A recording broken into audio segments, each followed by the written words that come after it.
Hi beautiful viewers, welcome back to yet another exciting episode of Upclose with Nakato. Merry Christmas and a Happy New Year from the whole team of Vice Versa Global. So today, as you can see, we are in the woods and we are at an event called Love and Rhymes in the Woods. We are far away in Chitukutwe, and this event has been organized by the Echo Mind Poets. It's a female group of poets who are changing the narrative, and they refer to themselves as those women who are the voice for all African women all over. So today we have a chance to talk to one of them. Her name is Pinkleen, popularly known as Pinkie in the poetry world. Pinkie lost her mother, who was her best friend, and she resorted to writing poems as a way of healing, which of course she eventually did. And right now she's inspiring many young women and people all over to express their feelings through poetry. This is Up Close with Nakato, proudly sponsored by Vice Versa Global. Welcome to the show.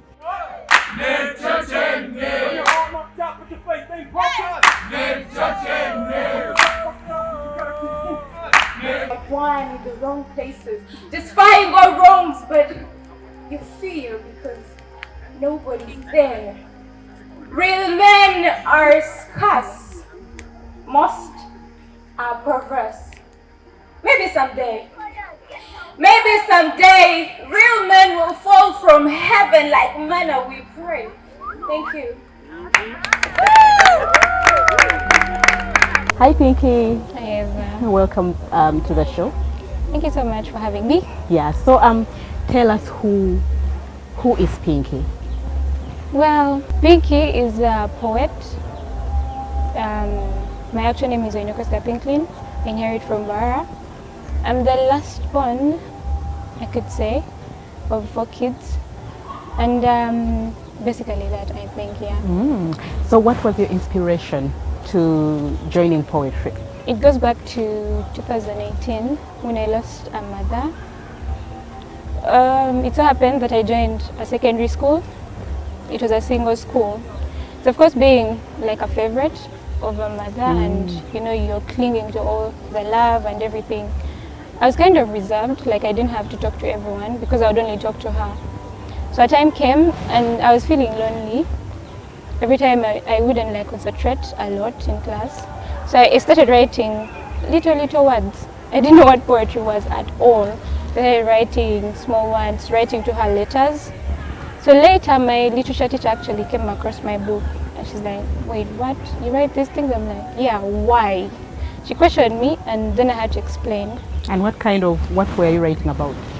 Like I said, letters to my mom. Oh, yes. Then, you know, the loneliness, like I'm in a crowd, I want to be alone. My first poem, I had to write small words, like 5 lines. I wrote them down. So she was like, this is what we call poetry. So I kept on writing. So you never had any background? Like, did you ever write in your childhood? No, it started from then. Because I used to write only sad things. Like I'm sad, like I'm lonely, like I'm what, then mixing with the letters. Then later on, I actually came to understand the whole bit, like in Form 6, literature, you know, those things. And then I had to bring the symbolism, you know, all that, to create maybe better poems. Then I joined a group of poets, then also transformed in my poetry. Okay, so you wrote somewhere and you said the pen became your best friend. True, yeah. So you know, they say a pen is mightier than a sword. So most people, I think we've heard, like most people, when they want to communicate, they will actually write. Yes, that's and true. They say if you want to hide anything from an African, you should actually put it down. So yeah, when I want to hide different things, I put them there. So as a poet, do you, you can maybe speak on behalf of the rest. Do you use, is it easier to type or to write, to note down? For me, I always move with a pen. I don't know if it's funny. Exactly. I always move. No, because right now, most people think pen and book is old-fashioned. Exactly, but I prefer it because words, you know, they run. Like I have to run after them, chase them, and then put them down. But I forget most of the things. When I have a phone nearby, then I have to type on the phone so I don't forget. Because you know, with creatives, ideas flow. when they're flowing, then you have to flow with the rhythm and write. Yeah. So how long do you take composing? Should I call it composing? It depends. You've heard of the writer's block? I have. People say it's not real, but it's actually real. I remember sometime I took like a month writing a piece I was supposed to present, and it was really tough for me. It wasn't coming out. I was looking for ideas, gathering here, there, trying to go back to my previous things, and I wasn't getting anything. So it happens. But it depends on the ideas, how fast they drop, and how fast you can put them down. So I can't say a period or... Do you think poetry has really contributed to the development of society? Yeah. I'm going to give an example of Amanda Goman. You know Goman? Oh yes, I know. Yeah. her. She's... I could use as an example, live example, because they had to use a poet to actually communicate on the inauguration of the president. And when it comes to communicating, there is poets when they're communicating. You've heard of the GB, the 16 days? Yes. Activism, poets. You've heard of Stella Nyanzi? Poet. So it's quite actually diverse, and people use poetry most of the time to communicate because they will hear and listen more. Yeah. So have you faced any challenges while doing this in the poetry world? I remember I was planning, when was it, last year? Last year was what, 2020? 2020. I wanted to publish a book. I had that in my mind. I'm like, okay, I'm going to publish a book because I think I have a lot of poems now to actually put my poems out there to people to read. And income, money. And then I'm like, okay, how do I start? How do I even start all this? It's a long process. I don't have the money that I need. Then, of course, ideas keep coming. Like, okay, maybe I can collaborate with a friend. Then we also, bring out this idea. But, I could talk about income, then talking about the network. Sometimes you don't have the right people. Yeah. So I had to join different groups so that I get to know people, see how they do their work. Of course, when I look at mine, it's different from other people's whatever. So I didn't have that network back then. So this year I have, gone for performance, poetry. I was a wardrobe poet. It's weird. Every time I was this kind of person, I would be calling myself a poet. I'm like, okay, I'm a poet, yes, I'm a poet. But people don't know me. But at least now, if you ask a few people... I was about to ask you about the audience. Yeah. If you now ask a few people, do you know Pinkie? They could tell you, yeah, we know Pinkie. Because by then, I would write on my Facebook, I'm like, poem, what and what. People knew me as a poet, but when I joined this other network, I got to learn, I got to change, I got to also put out my work, and it's appreciated. Wow. Yeah. And any achievements? Yes. 2019 towards the end, I went to Mbale. I'd gone actually to interview someone, Casa Del Trista, the owner. And then I was introduced to these females that had a challenge with pads and all that. Then I shared my story. There is one touching story that I shared with them. And then I got the feedback. It was a poem. I got the feedback. It was really a lot for me. And then I had to, start writing about most of the stories. I wrote different poems, I wrote different things. So I got to learn that I'm not alone in this whole thing. Yeah. Someone shares, they connect with what I write. So it was good news to me, yeah. That's nice. Can you maybe tell us, how do you see yourself in the next 5 or 10 years? Okay, I want to put this on a record. 2020, I couldn't actually publish a book, but I believe in the next 5 years, my work should be out there printed. Yeah. And also the audios should be out there, because actually people appreciate my voice. I don't know if I have a nice voice. You do. Yeah, my I think audios I am a out witness that she has the sweetest voice. I don't know. I'm flattered. I know. So yeah, I think my audio should be out there, and then more people maybe joining more groups and creating more groups. I created one in Bali, yeah, for the females, yeah. That's where I get my strength when I'm low. Yeah, so what about the perception of people right now about poetry? Because it's not really, it's not that popular. True. Yes. So what do you think about the perception? Ugandan poetry first. They are great poets. You've heard of Words of Wake? Do you know Wake? This is a guy, he's really good. He puts his poems in rap, he sings. Oh yes. So it's not about us staying to, poetry. You're like, no, poetry alone, what and what. People think when you're a poet, maybe you're broke, maybe you're rich. I don't know how they think about poets. I really don't know.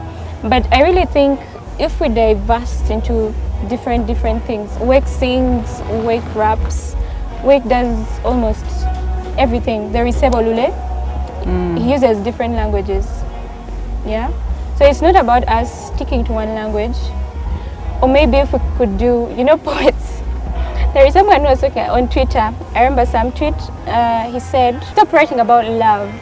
When you tell someone I'm a poet, they'll think about love first. Oh yeah.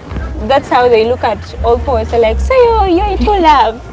I remember someone telling them, like, I actually don't have any poem about love. No. They're all sad. If you expect love from me, I don't have love, not even in my blood. And then they thought I was sarcastic, but that was reality. Wow. What message do you have to those young poets who are struggling to make it, to be seen or to be heard? Like I've always said, 3 things, 3 P's actually. Pray, practice, look for a purpose. You have to look for your niche in poetry. Go for it and then achieve it. But every time you have to keep practicing. You're going to forget the art if you don't do that. You have to keep practicing. Maybe connect, perform. You're going to increase your skills also. All right. So I wanted you to tell us about some of these poems, because according to people, you talk about certain issues affecting women, affecting people, and some of these activist, yes, the intentions and the messages behind them. Anyway, so I'm only going to talk about my 2 poems, or 3 maybe. So 1, walls. We all have secrets, right? Walls. Oh, walls. Yeah. Baby saying walls. We all have secrets. Yeah. We know there are 4 walls always staring at us. So in this poem, I talk about different walls. They look at me when I'm crying, when I'm heartbroken, when I'm discouraged, but they don't say shit. They don't say anything. They're always quiet. So I brought it in this way that if maybe our friends were like our walls, yeah. This was after I told someone something, and then they said it out. It was a secret.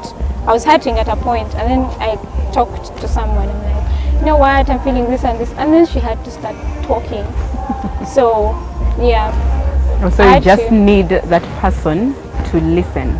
You listen when I tell you everything. Talk back to me. Listen, but do not tell everyone like, yes. hey people, Pinkie's actually heartbroken. No, family, don't do that. If I'm telling you, then it's about us. Be my walls. Yeah, exactly. So the other one is you are beautiful. It's about women. You know, there are a lot of things that put up about us. There is a line in there, in the poem, that says, let me see. Yeah, I want to see how you look like in those big hoodies. Like, show me, I want to see. I don't remember how it goes, but yeah. Girls have been told different things that have hurt them. That we are zebras just because you have stripes, I don't know, stretch marks. No. Yeah, you're a zebra, you're too short, you're what, maybe by your exes, you've been hurt by your past and all that. So in You're Beautiful, I bring out this whole thing. Like, let me see everything. Let me see your pain. Let me see everything that you passed through. Yeah. So not only the good, but the bad. Not only the good, yes. I want to see that your softest spot, something that calms your mind. That's all about the poem. So it was about a girl child and everything she has passed through as torture. And I was talking to her, communicating. Most people actually connect with it because they've been through that. You've been told you're short, you're too tall, you're what, your insecurities have all been brought out. So in this is a story, this is a poem that calms you down when you're listening to it. Yeah. Then finally, about the big day, we have Love and Rhymes. That's why... In the woods. In the woods, exactly. We're at Nyungia Mawe. If you guys haven't come here, you should come and check the place. The advert will be paid for by her. So... Apparently, the poem I'm going to do today is men are scarce. You guys are really, really scarce. Like the real men. Not these guys who are going to open doors for us. No. We are not looking for that. We are looking for real people, real men. We're looking for love. We're not looking for the fake. You know the real men, right? The real like our men. fathers who have been examples. Exactly. With much respect. So I think you'll listen to the poem later, but that is all about it. Real men are scarce. I'm not going to give you a hunch because I want to keep you waiting. Thank you. Thank you, Pinkie. It has been lovely having you finally too. after the long search. Yeah, you're doing extraordinary work, and we are humbled as Upclose with Nakato to have you on the show. To our beautiful viewers, a happy new year. I will not stop saying it. I wish you the best of this year 2022 and God's blessings in whatever you put your hands on and you put your hearts to. So this has been Upclose. Please follow us on our social media handles, Vice Versa Global, Upclose with Nakato. Don't forget to subscribe, and until next time, bye.